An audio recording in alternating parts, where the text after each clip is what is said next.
All right, so let's talk about the Franco house. Yeah. So at the Franco house, three boys in their 20s, all healthy. So we're sitting here, and I've seen the stories of some of the people who've died by this, and there's some obese gentlemen in their 50s who passed away, and some obese guys in their 60s. Um, so I'm sitting there a little more preoccupied with it than a good-looking fit guy like you. Um, so when I do send them out to Walgreens and to Lowe's to get stuff, what are some smart things that they're supposed to be doing on the way there, while there, and when they come back? I mean, just take me from leaving the house, entering the store, to coming back home. Right. So let's become a surgeon ready to operate. You have to put your scrubs on, cover your shoes, cover your hair, and then you enter the sterilization room where you wash your hands and sterilize your hands. And then you go into the operating room where your gown is put over you by your nurses, and then your gloves go on. So the point I'm trying to make is stop for a minute, slow your brain down. I said, okay, this is something that, consider the fact that any surface you touch could be infected. Anyone you run into or is in that store could be potentially a carrier or infected. So if you touch something, have sanitizer with you, wash your hands. If you bag groceries yourself, if you're at the grocery store, and you're putting these bags and these boxes and these containers of stuff, um, use your sanitizer after you're done. If you put your credit card in the machine and you have to punch in a code for your PIN, or you have to sign, or you have to press yes, that thing could be contaminated. You don't know when was the last time they wiped it. Consider yourself exposed. Keep your hands from your face. Use your sanitizer. When you get home, I do two things. I was at the grocery store the other day. I go in the house. I don't go in the house. I have a bunch of, it's like a container that has bleach solution in it, and I dip some towels, and I basically start taking items out of my grocery bags one at a time. You And really? yeah, and I just wipe them. And then once I have them wiped, I bring them in the house after I take my shoes off. As soon as I can, if the garage door is down, I'll just take my jacket and my pants. I usually I will wear two pants if I have to go out. So I would take the most superficial clothing I had on, including my hat. I'll take it off, put in the washer. Never come in the house with my shoes. As I bring the stuff in, I don't let anybody touch those groceries until I'm done wiping them. I leave all the bags in the garage. We got two dogs, so I use them quite often when they go out. And once I get inside, I wash my hands after I have taken my clothes off and got them washed. I spray the bottom of my shoes with some Windex. I may wipe them down a little bit, but every time I touch something I was wearing, I go and wash my hands. So bottom line is you have to get into some kind of consistent routine. I know that there's, for example, my daughter, whatever shoes she wears to the ER, she will take them off, put them in a container in her trunk, where there's a pair of sandals or shoes right next to that container, which she would put on. She would come home and take her garb off and put it directly in the washer, wash her hands, go take a shower. So it's a routine depending on your level of exposure, depending on where you're at, what surfaces you touch.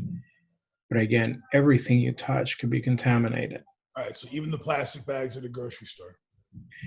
The plastic bags from the grocery store are handled by the people who bring fill each bay with them, and that also the cashiers. touch it. Cashiers are touching items and scanning them that have been touched by who only knows how many people. Sure.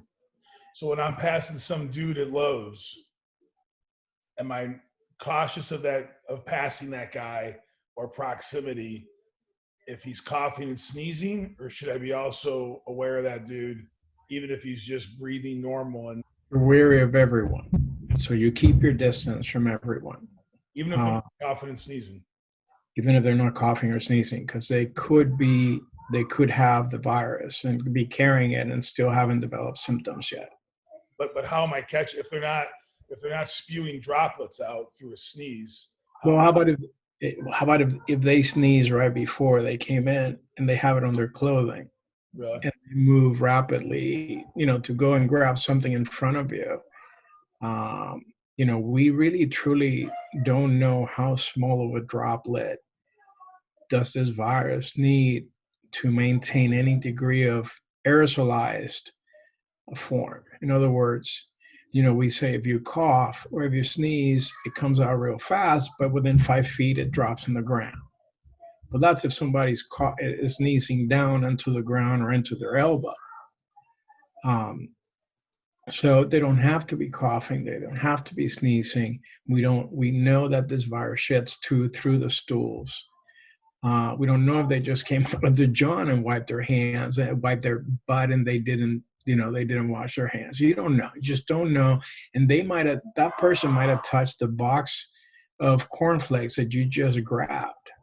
So consider anything you touch contagious. As long as you do not put that hand anywhere close to your nose or your mouth or your eyes, you have time to wash those hands or use this hand sanitizer.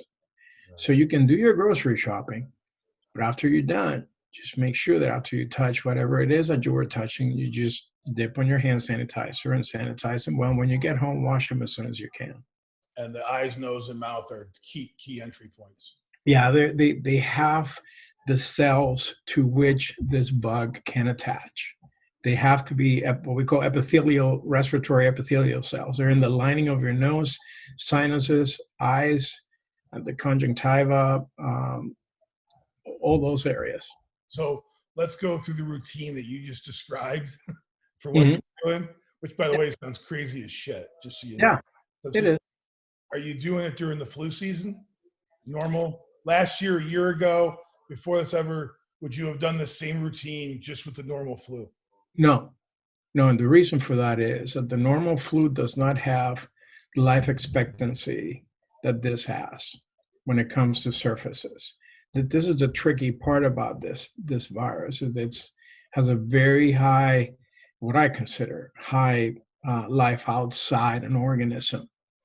So it can survive in metal surfaces for several days, cardboard and whatnot for several days. I haven't heard anything about the plastics or the coriander or the, other surfaces in the kitchen and whatnot. It's simple to kill it. All you need is something that contains some alcohol or 70% alcohol or bleach.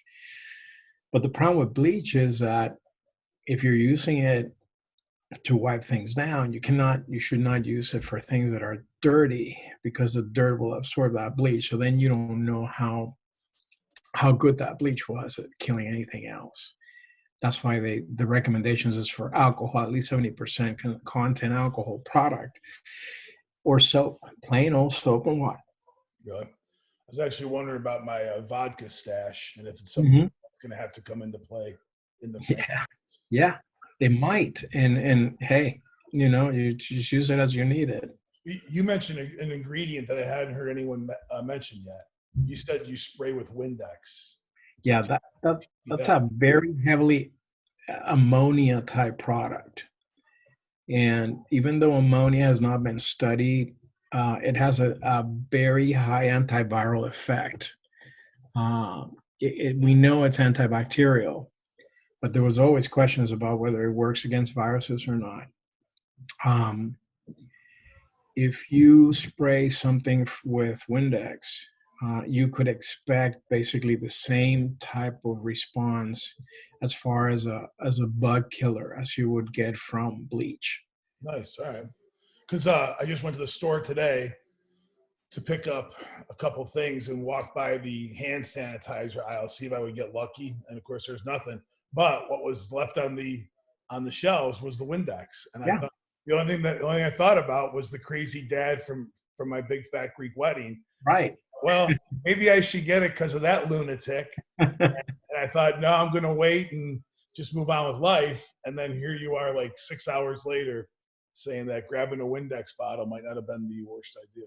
No, not at all. As long as you have something that will, most people make the assumptions and some of the myths about this.